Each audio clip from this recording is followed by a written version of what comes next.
because once you taste what money can do, you'll never go back. You'll forever want that feeling. You understand?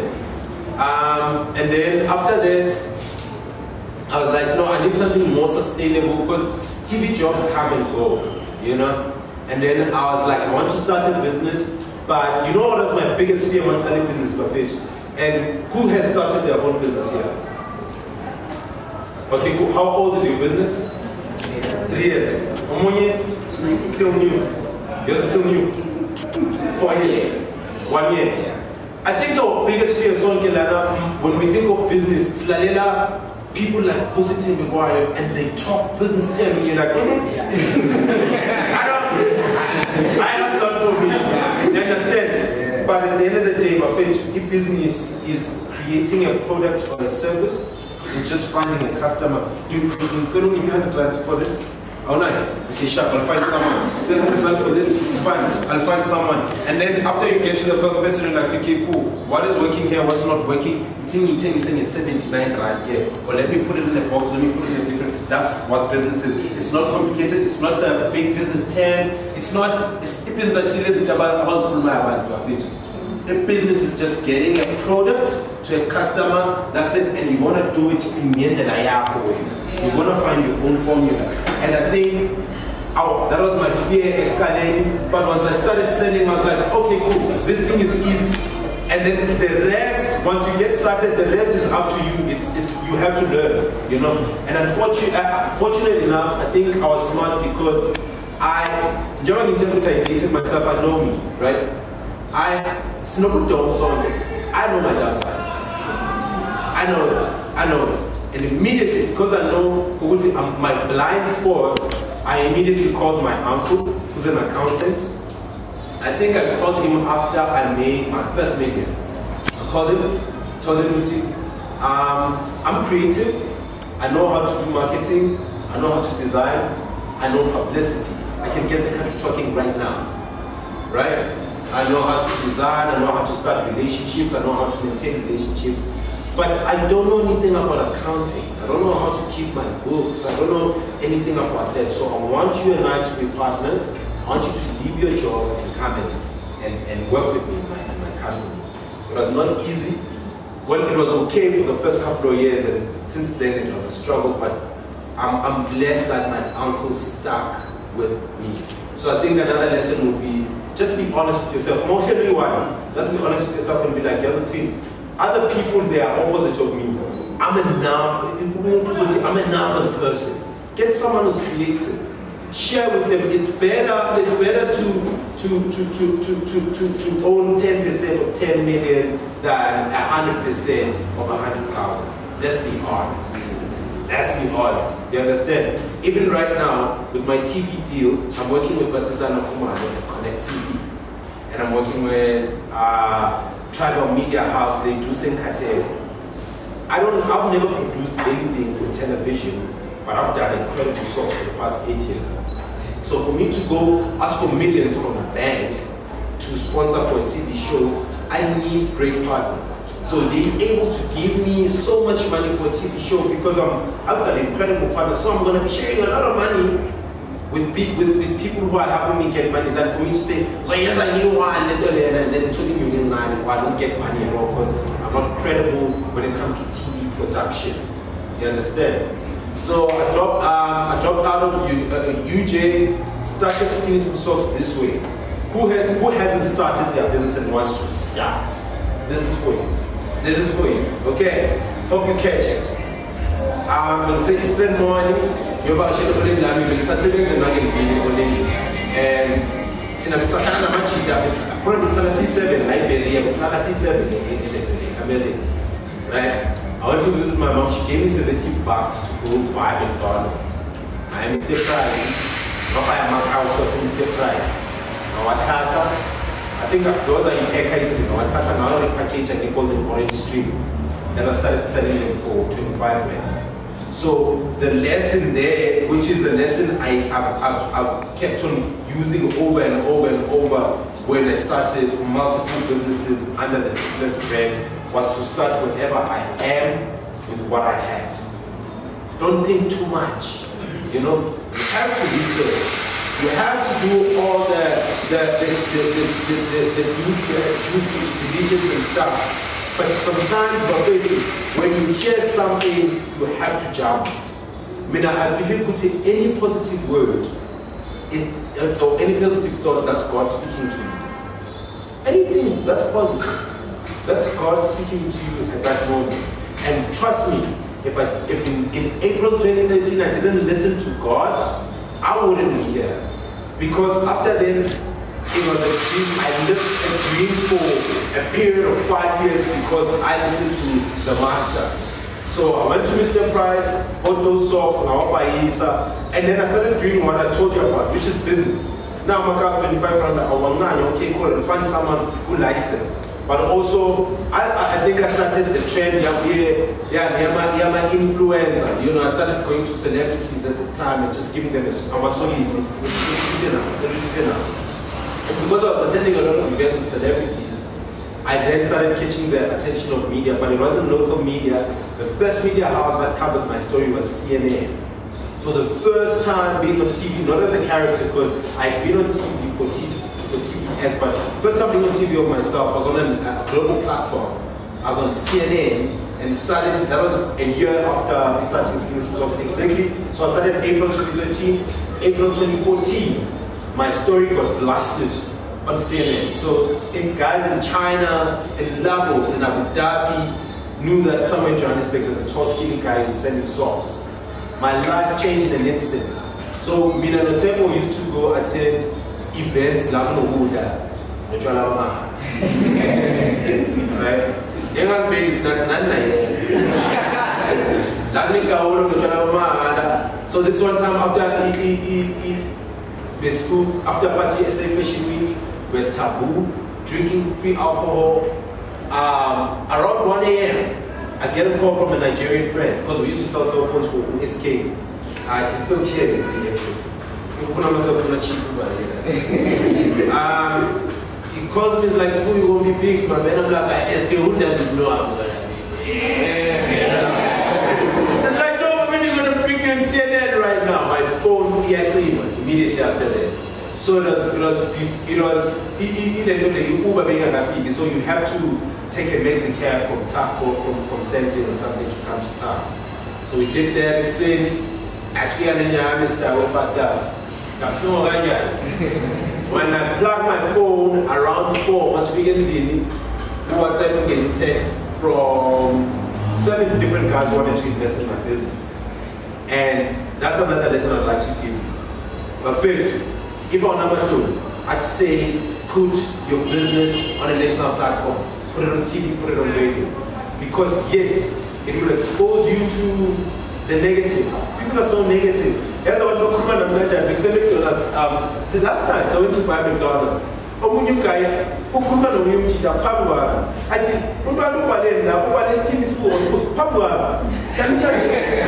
Okay, cool.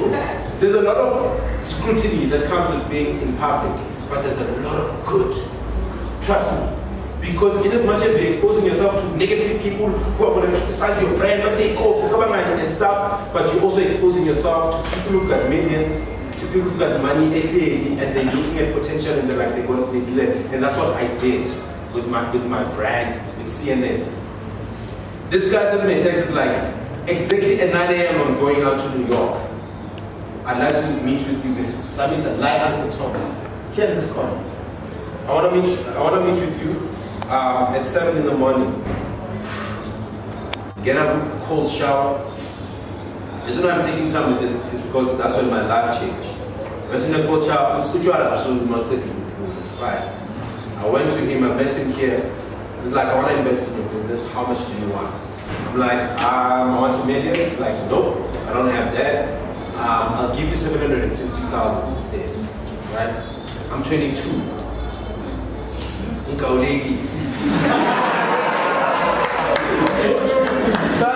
like, 750. Is it in you? He asked me 2 critical questions. Like, and unfortunately, he's a white guy. Or fortunate or unfortunate, but that's what helped me to move beyond color. I work with anybody who's going to get me to the finish line. I don't look at color. You understand? He asked me 2 questions. He said, do you drink? I'm like, obvious. Yeah, oh my God. And another one, he said, do you do drugs? I said, no. It's like, okay, cool. I'm not going to give you 750,000 right now. I'm going to give you 250. And then you do the job, and then I keep on giving you that money, right? Gave me 250. Immediately, I went to the airport, flew business class, and I probably flew 100K in Cape Town, right? But what was great is that, remember being here, every step price, and you're telling that money helped me to now start making my own socks, and designing them, and putting my logo. And from there, we started targeting corporates. So our first corporate gig was with Standard Bank. We made socks for Standard Bank for staff members throughout the country. I made enough money to pay him. I think he got a payout of 1.2 million. And then I was left with a proper business. It's great to have investors. This is something you should do, even now. I'm 25,000 in tax. I mean, my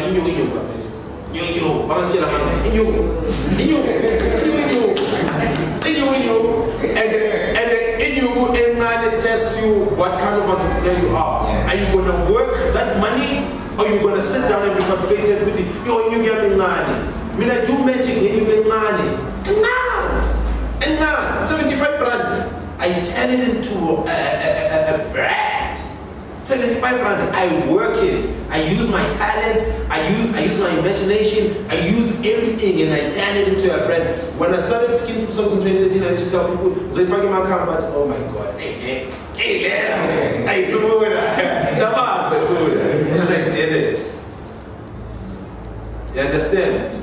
So, guy puts in the money, we start working, we start selling, and then I think from 2014 right up until 2017, it was a 5-year high. You know, there's just money on top of money, growth on top of growth. From me selling on the streets, I was now side by side my childhood heroes. At Stutterford was stocking Tom Ford, Tommy Hilfiger, Ralph Lauren Polo, Banana Republic, all these global brands, and Skinny Smooth. Right? We did that for a year. They closed down, their business was not doing well. And then Superbalist calls us. That's another power of being on media. You get calls. Put your stuff in the media, guys. Write yourself in the business party, and I'm imagine some party, I'm a press this one. Just as a press release, press release, go look at an article that you like and copy it to find Kabbalah. Change it.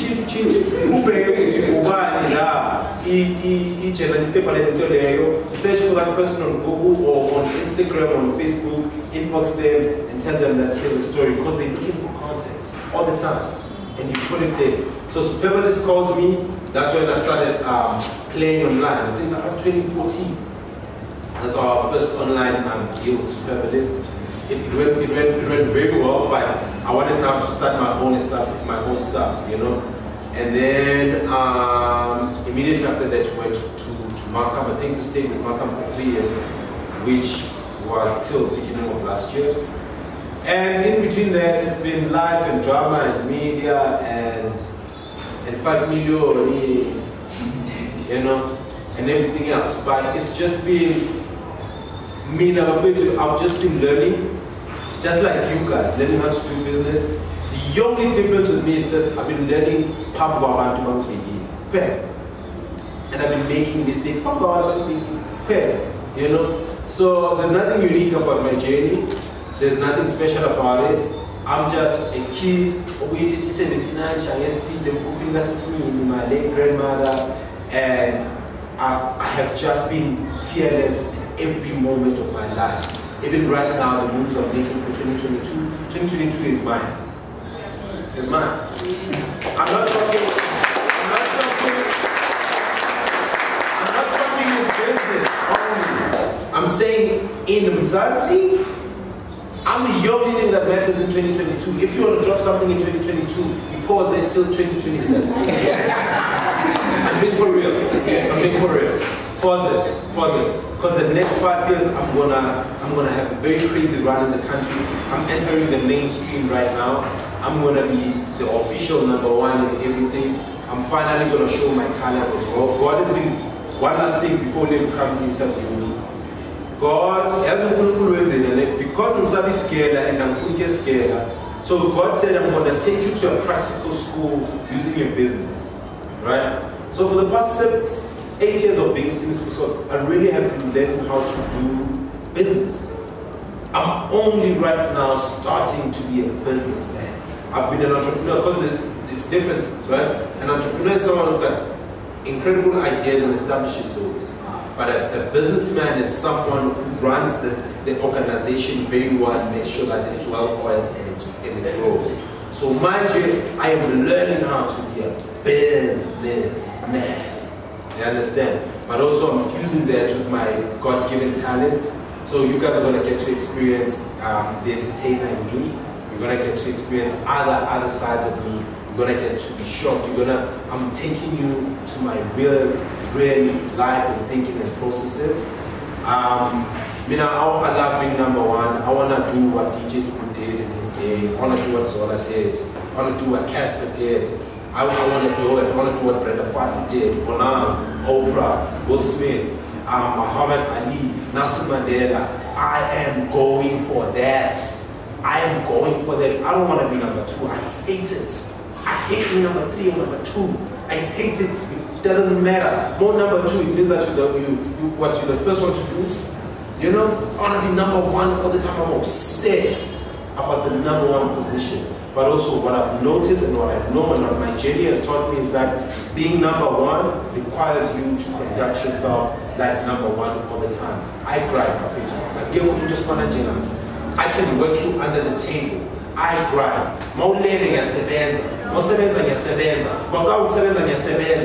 All the time. Because I want to be number 1. And I'm not going to be shy about it. And I'm not going to listen to people who do this and they also will tell you.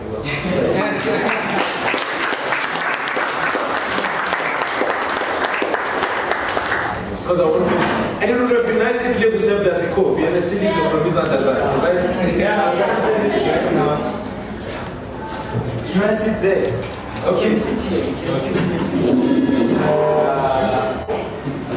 Was that worth it, guys? Yeah, inspirational.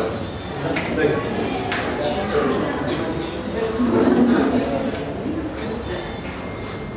Alright, ladies and gentlemen, thank you very much. Please clap the hands once more.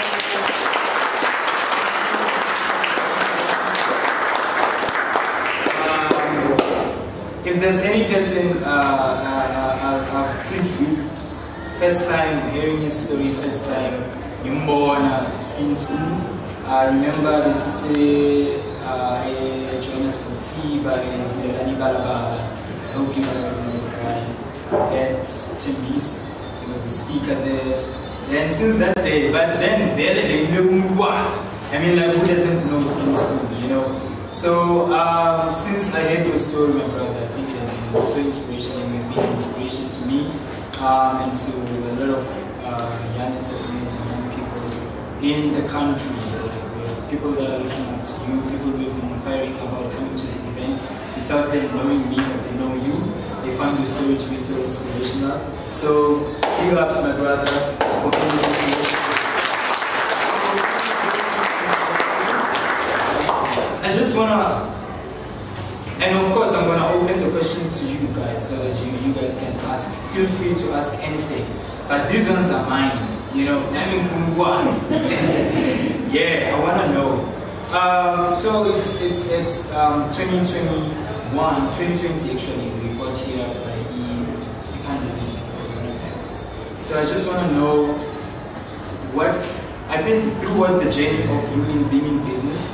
You've encountered a lot of challenges, and at some point you get to use innovation to counter those challenges and come up with new ideas. So I just want to find out from you before we enter into some other stuff. How do you, I don't know, to perceive or to see the future of entrepreneurship, given the fact that they're facing the coronavirus currently? How can entrepreneurs revive themselves actually and utilize revitalize to be able to provide the services that they're providing during the pandemic? Okay. I think life changes instantly when you change your point of view on anything, how you choose to see it, right? Either as a 10-year-old, I was gonna sit there and look at my situation, and feel sorry, or I'm gonna choose to just dream and write a story and live in that day. You understand? So the pandemic. Truth is, an international study says there's been a lot of billionaires during the pandemic versus any other time. And then you understand? So this is what happened during the pandemic. My contract with Malcolm ended December 2019, before the pandemic, and my cash was low. I went back home. I think I stayed 3 months during the start of the heavy lockdown. Clearly, I'm not new and stuff, but this is the one thing I know for sure. We are all in this room. We are very creative. When we're comfortable, we use our money, we use our relationships, we use other stuff to get us somewhere. But when we have nothing, we are very creative. So that's something I've always known for a very long time. So during the pandemic, I'm like, I'm not new, but I'm sitting here with a Mac laptop, give 20,000. It doesn't make sense. Something is not adding up, you know? So I'm like, let me set this laptop. So this laptop, by the way, last year it was 7 years of just selling socks only. So I've been making socks for 7 years, I've never done anything. I take that money, I get an apartment here in Mabone.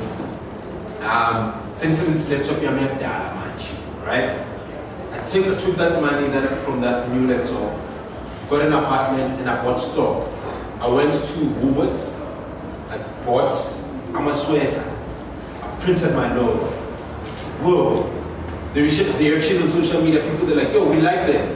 I sold 5 sweaters a day, and then I sold 30 that week. At the end of that month, I had sold, I think, over 70 sweaters at 500. I'm like, okay, cool. This is it. This is my new life. I'm a Soviet and I'm making clothes right now.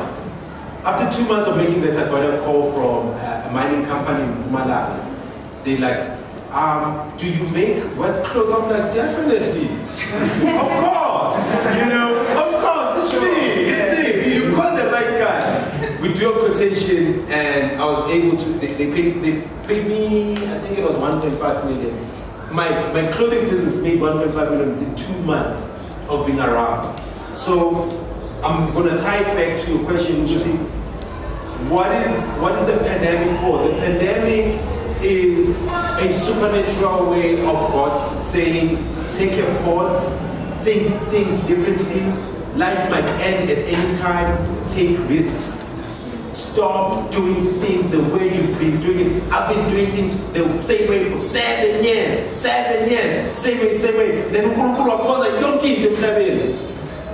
and then I started thinking differently, and then my life changed and I entered another world, you know. So it's either we're going to look at the pandemic, it's something very negative, or it's something very positive.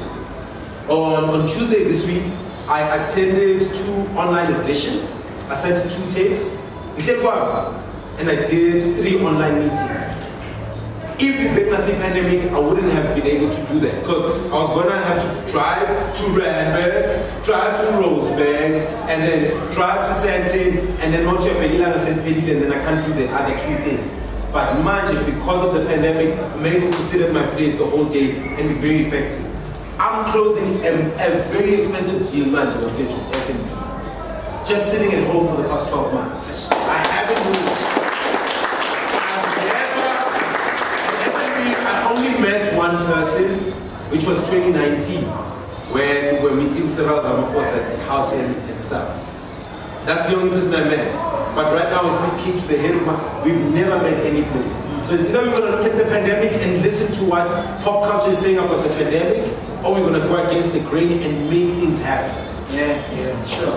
Adding on to that, I think a lot of entrepreneurs, actually a lot of people, a lot of young people do have dreams, but they are afraid to start. So I like the fact that you encourage them to actually execute. Take risks. Stop thinking. Stop thinking, because we find out that our peers are very fed with dreams that have never started on the day. A lot of people always dream, but they don't actually take risk towards achieving those dreams. And I always say to people, our better unity is speak it into existence. It's powerful, speak it into existence. But you also work for its existence. You find someone who would want to, I'm so trying to pay.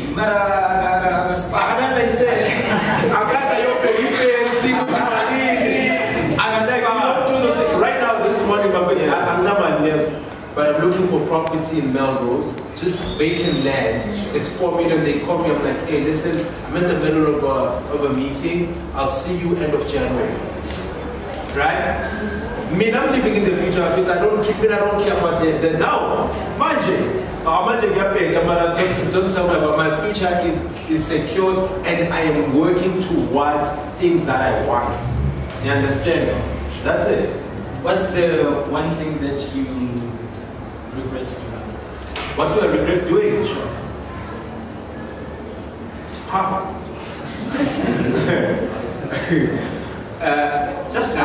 I don't have a specific thing, but I regret mismanaging money. But if I take care of money, there's money in January.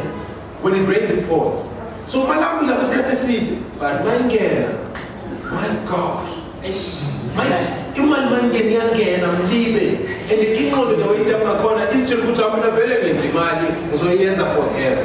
So what I've learned, I've been on what do they call this?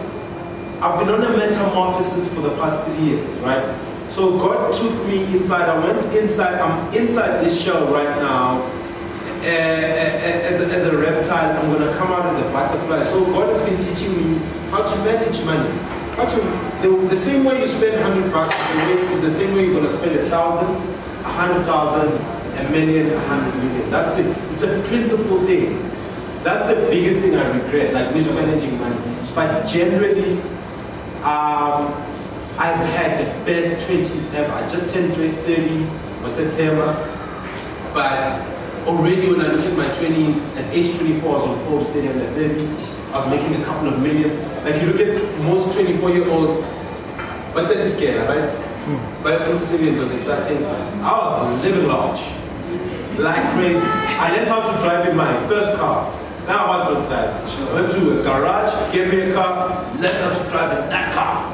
If you can carry a flanger, and yeah, but I've lived large. Unfortunately, I've broken a lot of hearts along the journey. I've done terrible things with my popularity and with my money, and that's what happens when you get money or fame when you're matured, to all those who are about to get their money right now, like me, guys. I'm about to get you're gonna pay for that thing. You're gonna pay. You're gonna